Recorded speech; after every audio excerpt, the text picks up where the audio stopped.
She started out with like a cartwheel and then she turned around and did like a front handspring. We never have cartwheels in our tumbling passes. It'll be round-offs, which is the closest thing to that. You typically will turn when you're in the air or not on your feet. Also, she only took like 2 steps into that, which I understand some of her skills built momentum, but we do a little more than 2 steps, probably like at least 3 or 4. It's a lot harder on a hardwood floor. So we do have a little padding and a little bit of a spring. Props to cheerleaders because they do a lot of stuff that I'm like, I have no idea how they did it. So for an accurate gymnastics pass, that would probably be a 0.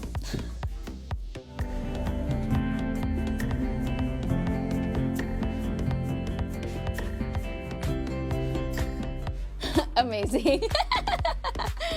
So that was rhythmic gymnastics and not artistic gymnastics. Not too knowledgeable on rhythmic gymnastics, but obviously it's always on the floor.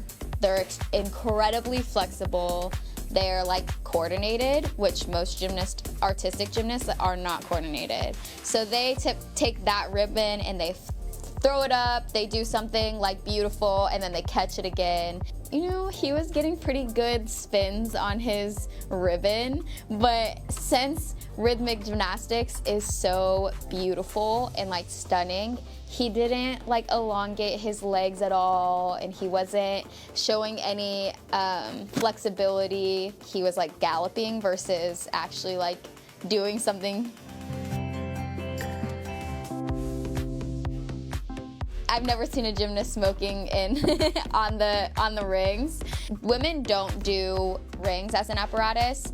That's a men's event, and typically you would see them like straight out. He was kind of down here, which would be even harder to hold. Like just thinking about it, I'm like, oh, his shoulders are torn, like, and his chest, everything. Iron cross is near to impossible unless you're like that trained in it. I would rate that as probably as 0.